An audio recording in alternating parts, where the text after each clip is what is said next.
And this is Jürgen with Tech Talk, episode 13. And today we are in the studio here with Vera's Voice magazine. And my guest today is Ted Pankiewicz. I pronounce that correctly? Pankiewicz, right. Hey, Ted, how are you? Good seeing you. Sorry it's so hot in here. Still have fixed air conditioning. But it's Florida. So anyway, how are you today? Good. Glad to have Good, me. good, Glad thank to you. come on board to talk about computers and tech stuff and nonprofits and how it helps nonprofits. I think it's one of the biggest problems with nonprofits. They're not up to date on Right. computers and everything they needed to make them grow. Right, exactly. So anyway, Tech Talk, we talk about technology, and we always try to have a guest on. Today we have a very good one on. He's very known in town for his charity for the saving the animals, finding them good homes. And we like to ACT Computers. Anyway, we like to support a lot of charities in town that do good work. And so we have him here in the studio today. So we'll talk about, first of all, what's the name of your charity? Well, our group's called For the Love of Paws Senior Pet Sanctuary. We started in 2014, actually. We started our nonprofit corporation here in Florida, and we started in memory of my daughter-in-law, Jessica Pankiewicz, who was an animal person who always busted her all the time about being a crazy cat lady and an animal person. And she had a dream to start For the Love of Paws someday, and her and my son, that was their main purpose someday. And unfortunately, in 2012, she came down with an autoimmune disease, and she passed away unexpectedly in 2013 from this disease called Devix. Wow. So a year afterwards, I said to my son, I said, let's start a nonprofit just like you guys wanted to do, but let's do it in Jess's memory. And the reason we went to senior citizen pet care is because I managed a retirement community down here in Florida for a number of years. And one of the problems we had was seniors going into hospice, memory care, assisted living, nursing homes, and not being able to have anybody take care of their pets. So we started senior pet care, and we've grown by leaps and bounds. We went from our garage, actually, 6.5, 7 years ago, to now we have 3 locations and growing by leaps and bounds, and more of a need out there, especially in today's inflationary rates and in the economy the way it is, and so many seniors on fixed incomes having a tough time making ends meet. So yeah, I've seen you grow quite a bit. We used to be almost neighbors living in Sebastian. So yes, we were. You used to drive me all the time. So our first car was a Mustang, filling with hundreds of pounds of dog food and cat food and pet supplies and delivering pets. One of our biggest things that we do is our Paws Meals on Wheels program. We actually give away over 15,000 pounds of pet food. 15,000 pounds? 15,000 pounds. And we started, like I said, in our garage, and we now have a 2,000 square foot warehouse out in Fellsmere that we supply 18 food pantries with dog food and cat food on a weekly basis. In fact, Meals on Wheels here in Indian River County, run by Senior Resources, they're the ones that actually got us started in our Paws Meals on Wheels program when they found that many seniors were getting the hot meals and they were feeding their pets before they fed themselves. Wow. And they had asked us, can we help out? And we said, sure we can. And that's how we started our Paws Meals on Wheels. And now, like I said, we're doing over 15,000 pounds of pet food every single month that we give away for free. That's amazing. And all through donations, huh?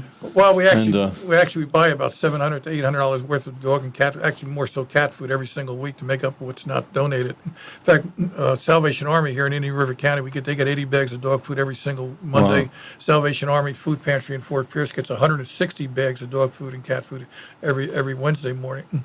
So the need is out there and growing by leaps and bounds, and we've gone into other programs, and we've gone from pencil and paper and notebooks to computers and cloud programs, and talking to you and how we want to start working together with you to give us some better ideas and how we can expand. But you are in a good road there to technology, because as you know, anything nowadays with computers and cloud and social media, it's so much easier to get the word out and being able to be transparent and show people what's going on. And your website shows exactly what's happening, and you also have the thrift stores, so you can put the products on there and sell the stuff online. Well, like we talked earlier, the most important thing in a nonprofit is getting your word out there and credibility, transparency, and letting people know what you do. Exactly. I've helped a number of nonprofits get started, and I said it takes more than a big heart and an idea and an encouragement from friends and neighbors. But you have to. It's like running for political office or a retail store. You have to let people know who you are. You have to have credibility, and the only way to do that is through modern technology. And I think that's where a lot of nonprofits fail. Understand that you have to get out there from Facebook to Instagram and know what your market is. Right. Because I did a talk for Vero Beach High School Animal Club last year, and it was about 30 or 40 kids. They were all animal rescue kids and involved with animals. And I said, how many kids here use Facebook? And not one That one kid raised his hand. And he looked at me like I was from Mars. And I said, "What do you got?" And he also they're on Instagram and other And TikTok. and versus our market is our biggest market when it comes to donors are women that are 45 years or older.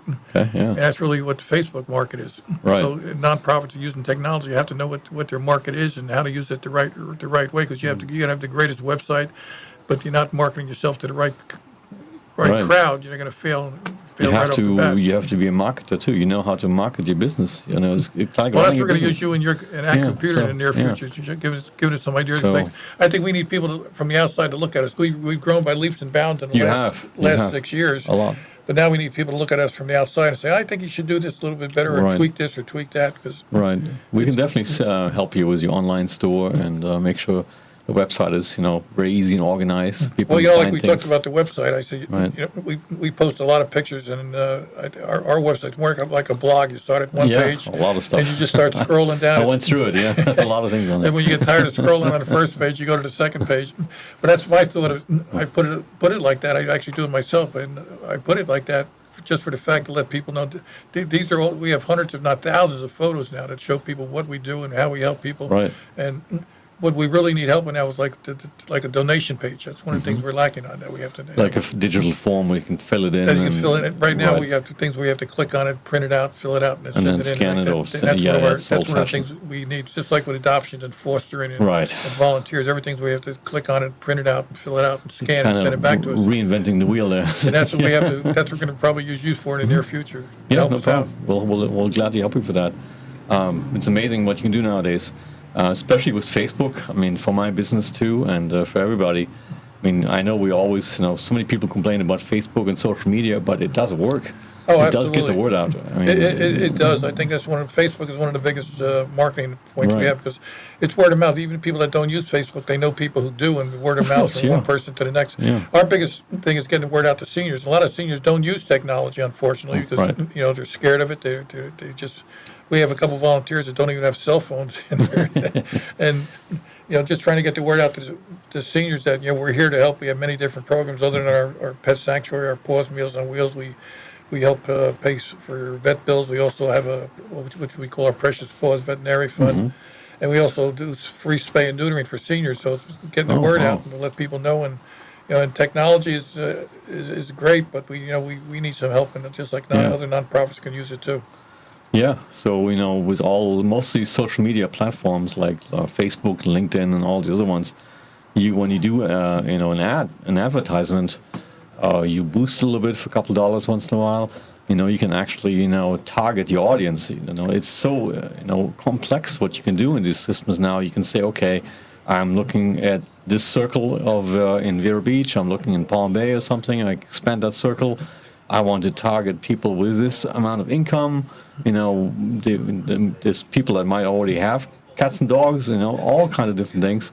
It's amazing how you can target things nowadays. It's not just you put it out there and that's it. Exactly what's needed. Targeting from people in need to people who are donors. I mean, every organization, every nonprofit. The most important thing in a nonprofit are the donors, because without the donors, Right. nothing else is going to exist. And that's me helping other nonprofits get started, trying to explain to them that you have to have more than just a big heart. Like I said earlier, more than a big heart and a good idea. You have to have a good strategic business plan, and how are you going to accomplish this? How are you going to get people to help you help others? Because Right. if you don't have other people helping you to help others, you're not going to exist. The Exactly. need is always out there. Exactly. We don't have to advertise people to or run ads to get people to need it. We get more and more calls every single day, especially where the economy is right now. Wow. Yeah. So, but the thing is, is getting support. Like the last 3 or 4 months with the economy, is the nosedive that it's taken. Donations of all nonprofits have been almost none to slim. But luckily, we have the resources and to keep us going. In the thrift store, once we open back up after the railroad Yeah, construction, it's closed right now on we'll 12th be Street, back in yeah. shape. But I keep on going in that direction, and then I realize it's closed. 2 weeks, 2 weeks now. But 2 weeks. but again, when it comes to networking and marketing and Facebook, we'll be posting on Facebook that we'll be back open, and people start coming back down. Right. Doesn't take much. And again, like I said, word of mouth. Once even people who don't have computers, don't have technology, they know people. They go to senior centers, and senior centers, Right. tell them what we do. And that's the biggest thing that I think Right. we have to do, is let people know what we do, both donors and people in need. Yeah.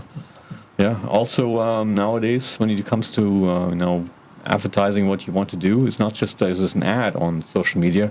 It's actually shooting videos, doing live videos. That's one thing we've been lacking. We've been doing a couple live Facebook things, but we need a live That's a really video. good thing to do there, because that really gets people's attention. People like to watch things. It does, and every time we do something like we're open in Fellsmere. We're at 12198 County Road 512 in Fellsmere. Okay. And we're open Mondays 11 to 4, Wednesdays 11 to 6, and Fridays 11 to 4. And we have anywhere from 6 to 20 volunteers show up. Wow. and what we do, we bag food, and anytime, and that's what, showing people what we do. And I think we get so many volunteers because what they see, what we do, with the 15,000 pounds of pet food that comes in the door and goes out every single month. And also seeing the people that we're helping. I think that's why our nonprofit's been so successful, because the people see what we do. We have a hands-on. We're like a grassroots organization helping the people here in Indian River County, and there's many in need. Unfortunately. Right. Well, it shows you know what you're doing. So hey, we try hard. keeps us young at the same time, and I said, right. We're actually looking for another location up in Melbourne. We do a mobile pet food pantry up in Melbourne, and that's another thing, getting the word out. We have a website, spacecoastkibblekitchen.org, for the Melbourne, Brevard County area. Okay. And we do a mobile pantry. We give away about 3,000 pounds of pet food every single month up there. Wow. So the need is growing. So how far are you thinking about expanding? Well, my grandson says statewide within 10 years. We hit a unique situation when Halo is a great organization. Humane Society is a great organization. There's other Raining Cats. There's other organizations here in the county, but nobody specifically did senior citizen pet rescue and senior citizen pet services. Right. And that's where I think we've hit a need. And it's just like any business, a successful business is one that finds a need that's out there in the community. And we found a need in the nonprofit world that where even though these organizations help out a lot of people, they specifically didn't just do senior citizens. And I think that's where we've been so successful, because the need is so great out there. And we have so many retirement, so many people. And we do. Yeah. We just had a dog. We just brought a dog yesterday to a hospice situation. We've had the dog for 3.5 months after the woman fell in her home. And unfortunately, she'll be passing away in the near future, and we'll keep her dog forever on the farm up there. We have the proverbial farm that years ago people said the dog's going to go live at the farm.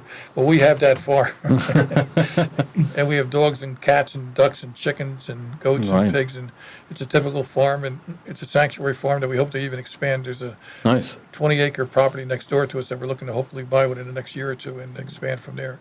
Well, let's get some more donations then, huh? That's good. That's what keeps it going. Like I said, the thrift store is fantastic. Keeps the lights on. The thrift store is on 931 12th Street. And we were actually looking for a pet food pantry in South County when we found this location. And somebody said, "Why don't you open up a thrift store?" And I said, "Well, we never ran a thrift store before. We had no idea how to do it, and we didn't know how to do a nonprofit either. But we succeeded in that, and so far the thrift store has been very successful. And get back on track soon. We open it back up after remodeling, and the railroad tracks are done." But that also gets the word out, too, because every Thursday it doubles as a pet food pantry. We have about 25 families come to us on Thursday here in South County for dog food and cat food. So the need is out there, and I said, we just have to learn more and more about technology and get the word out and enhance our website, enhance our Facebook presence, enhance our online presence even more. Definitely help you with that. Not only for people in need, but like I said, for donors, because donors are what makes the situation, makes the nonprofit, succeed. There's read articles in Forbes, 50% of all nonprofits fail within the first 5 years. Wow, which is astronomical. That's a lot. And again, it comes back to people with big hearts and a need, but they don't know how to run it. They don't know how to run it. And I hear a lot of people say, "Well, I don't care if people know what I do." People have to know what you do. They have to see what you do. If you're not popular and nobody knows about you, nobody knows about you. Where's the support going to come from? And you also told me something earlier. We're going to break in 2 minutes, but earlier is that I didn't even realize that. But there's now ways that you can look up charities to see how much money they actually use up, and that's what I tell everybody. And it's guidestar.org is a website. Just type in the corporation name, and it'll tell you how much. You can look up you can see their tax returns and where the money goes to, or check a Charity Florida, which is run by the state of Florida. And if you have to have a charity license here in the state of Florida in order to solicit donations, and you'd be surprised how many organizations don't apply for the charity license. But by applying to the charity license, you check Florida, check a Charity Florida, and you put in the charity's name, the amount of money they've took in income shows up, the amount of money they spent, and also the most important thing is the amount of money that goes toward the programs and not goes to, that doesn't, like we're at 94% goes to our programs. That's wonderful. So Some it has to be organizations very are- transparent, and you know what's going on. And some organizations are down as low as 10 and 15%, which means You don't want to do that. you don't want to deal with That's them. not really a But charity nobody anymore. knows. And No. that's the biggest thing. You have to check online. You can look at their tax returns on these websites and see exactly how much the people are paying in salaries and what's going to where the money's at. Where your money's going is what's the most important thing. That's look very at. important. You got to know what's happening here. And that's nice nowadays that you can actually look these things up. Because in the past, I mean, 10, 15 years ago, how in the world did you know? You had no idea. I mean, how... There's a lot of good talkers out there. Oh, yeah. I met some of them. But anyway, we're going to break in about 50 seconds. And after the break, we'll continue on with Ted from Love for Paws. And actually, we're going to talk in this 15-minute segment, we're going to talk about something that he probably sees quite often too, and that is online scams and how they're targeting seniors, because you deal with seniors too all the time. So this is something close to my heart, and we've been dealing with that for forever. It's just that within the last year or so, it's gotten even worse, especially during the COVID season. We've seen more and more. Absolutely. And we'll talk about that a little bit. Anyway, we'll be back soon. Thank you.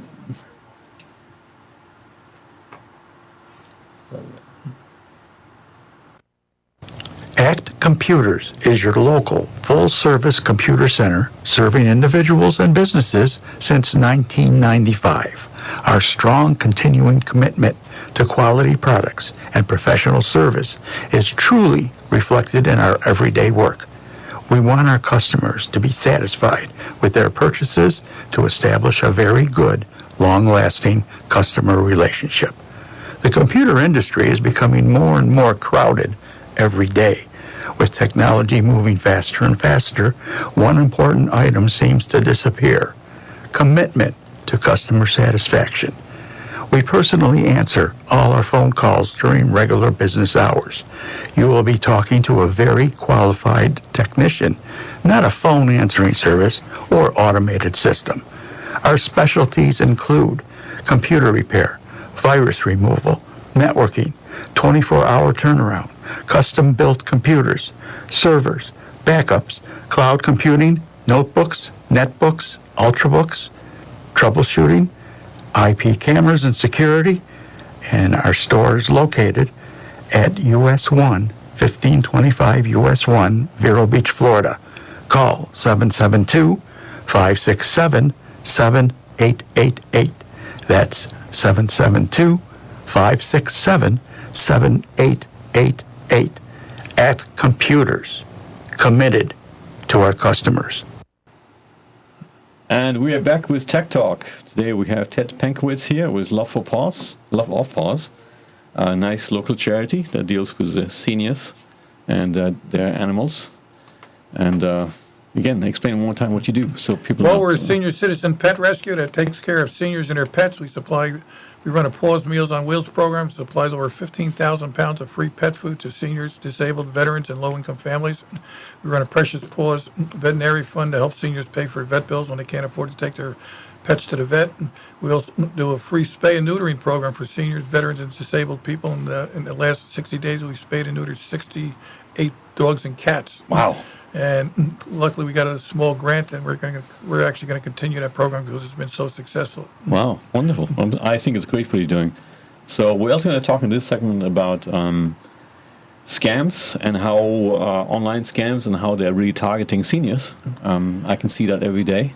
Well, like I told you, I was a police officer for 30 years Yeah. up in New Jersey. 30 years, And right. I managed the retirement community down here in Sebastian Park Place. And one of the things I used to do is talk about scams and phone scams and in-person scams. And especially with online and telephones, that's one of the biggest things. It's targeting seniors because I don't want to say they're easy, but they're the polite generation. Polite, gullible, yeah. Well, I'm telling you, before we came back on air, I used to give a class at Park Place every once in a while on scams and phone things. One of the things I used to get 100, 200 people in the auditorium, and I'd say, everybody pick up your right hand who can, because they're all elderly people. And I said, now practice, turning your wrist over, and everybody's looking at me, what are you doing? I said, well, you hang up the telephone, because when these people call you, don't talk to them on the phone, hang up. And they say, well, the proud generation, 70, 80, 90-year-old people, they're polite. They're more, I don't want to say they're more polite than the newer generation, but in a sense they are, and they won't hang up. They'll keep talking, and these scam people they're really good at what they do. If they can get you talking, they'll get you. I'm always amazed on, every year there's something new when it comes to scams, online scams, how they think about these things. Well, even in person, like I was telling a story, when we first started, I was a police officer for almost 30 years. I was in a canine unit for 25 of those 30 years. And when we first started, For the Love of Paws, I was at a show, and there was two fellows in a semi-looking type police uniform, which they weren't, but they were running a nonprofit charity that was buying bulletproof ballistic vests for police dogs. And I was a canine handler for 25 years, and I said, what a great idea. So I bought two $20 tickets, $40 for two raffle tickets. I went home and went on guidestar.org, looked up their organization, and 70, 80, it was 82% went into salaries and 18%. So 18 cents on a dollar was going to buy vests, and 82 cents was going into their pocket. Nothing. And a total scam. And I talk about feeling ripped off. And we had words the next time I saw him at the next show. Oh, you actually saw him. Oh, wow. That's amazing. But that's not uncommon, and that's the problem out there. Yeah. So many, how many people get phone calls from the local? Oh. They say they're selling advertisements to support the police, and Oh, yeah, we get that all the time. Yeah, and you get a magazine that's 99% ads. Oh, that's crazy. But we in the IT industry, in our shop, we probably have at least 4 or 5 customers a day that have some kind of scam. Really? They're coming in, and then we have to remedy it somehow. And either it's they come in through the phone.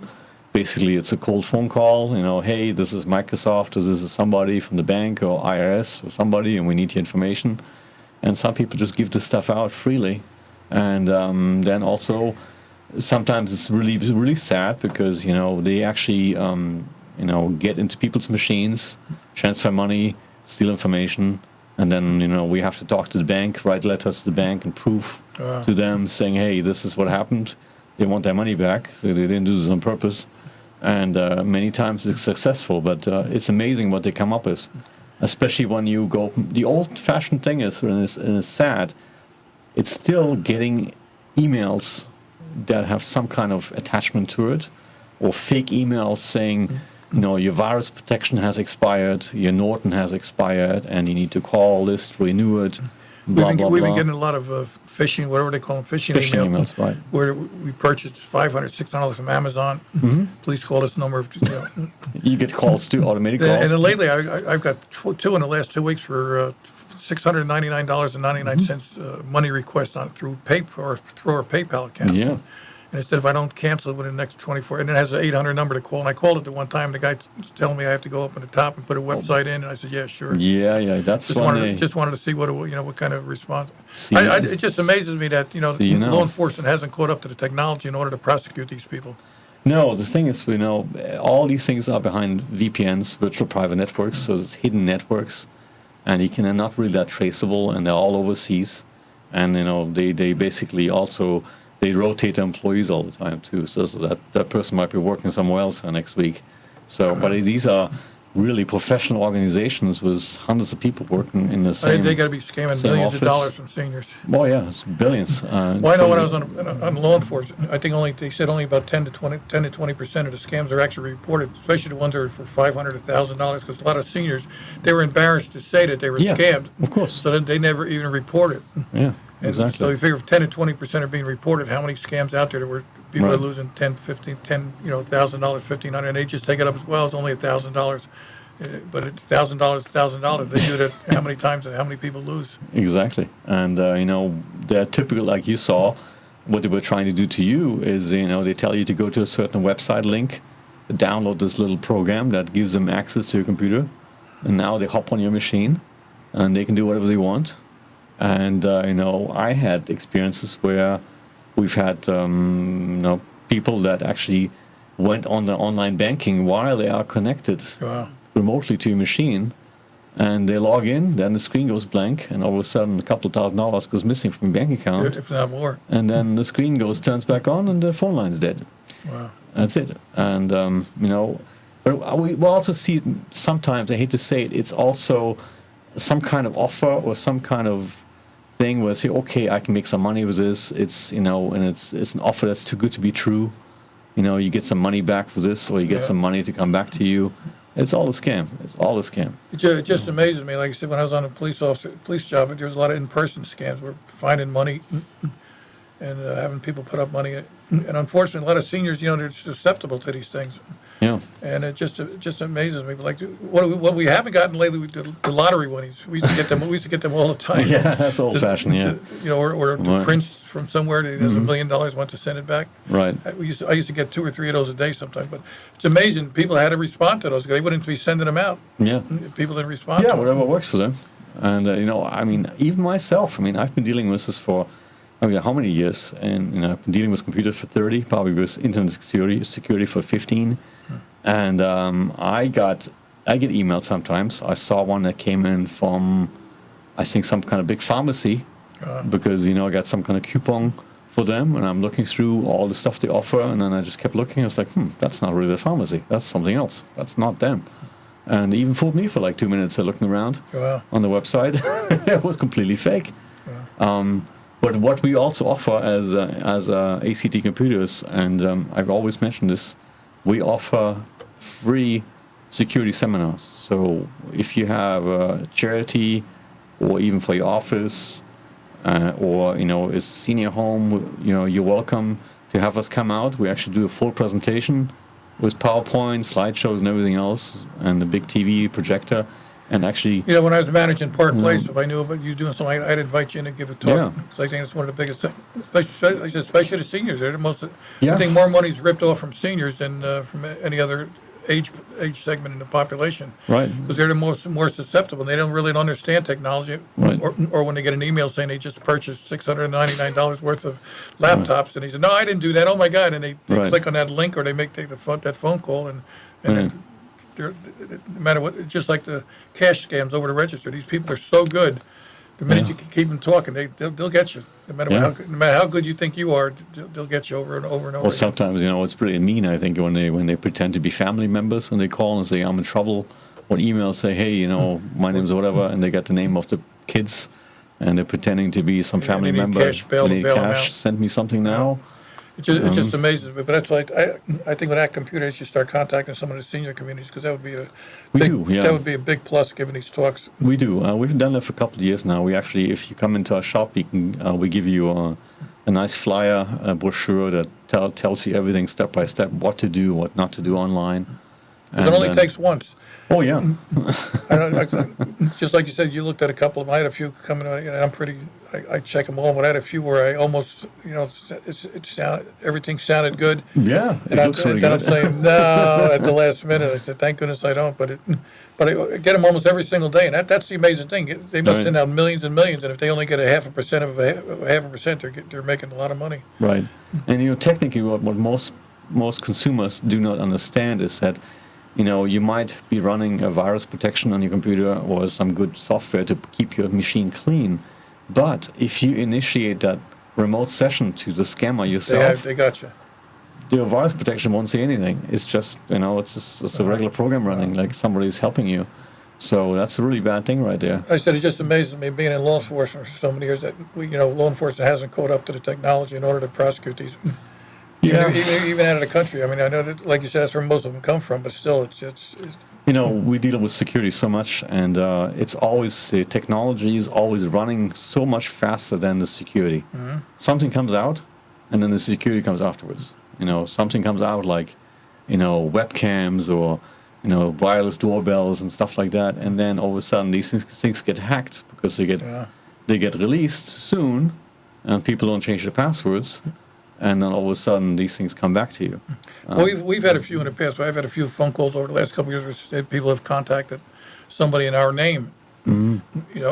And I said, no, not us. I mean, because that's one of the things where scam artists have gone out there and said they're working for a nonprofit or a nonprofit charity, and it's just amazing how many scams and how many Or they're pretending to be you. pretending to be us. Well, that's I terrible. had that twice in the last 6 years. Wow. Where I got a call from somebody and said, it wasn't me. It just amazes me how many scams are out there. Yeah, it's just getting worse. I don't know. Like you said, I don't see any way of anybody stopping this. Government or police and stuff like that. I just think it's just educating the public and people knowing more about these things. And of course, next generations, they know more and more about it because we're so used to it now. Hopefully so, because I said right now the senior population is lacking in knowledge when it comes to scam artists. Even many that say they're aware of it, they still get caught. Yeah. They still get caught. Yeah, and then it's really hard sometimes to get their money back because it's already out, it's already gone. I would say probably very few get their money back. They right? do. Yeah, Wow. yeah. And so. What my thought was, the money's got to go somewhere. There's no way to trace where the money goes. I guess there is a way for that, but the problem is probably Once it goes out of the country. It's probably the volume because there's so much happening that nobody wants to really, take on that task and tracking these things down. There's too much. Then I guess it's jurisdiction too when it comes to local city, local county, or state. Right. And like I said, the volume is probably so big. Because I know in Park Place, and when I was managing here, how many people came to my office and they said they just lost a couple $100, $1,000. And I just imagine how the ones that never came in and didn't say anything because they said they were too embarrassed to say they got caught, Great. which is a big problem. Well, we're almost at the end, yeah. We're going fast, even though we're sweating here. Anyway, how can people get a hold of you, Ted? Website, pawsmealsonwheels.org has all our information. As you want to donate pet food, make a donation. It has links on there to make all the donations. Our phone number is 772-539-2417, or just type For the Love of Paws in Google, and we come up a number of times, or Paws Meals on Wheels. We come up all over the place. Wonderful. And we'll post that on the ACT website and also Facebook and here and everywhere else, and YouTube. We'll put your link on there too. Good, and we'll be talking about security. We'll be all over the place. We'll be talking more about security and enhancing our online presence. Sounds good. Thank you so much. Great, thank you. Nice to have you. Take care.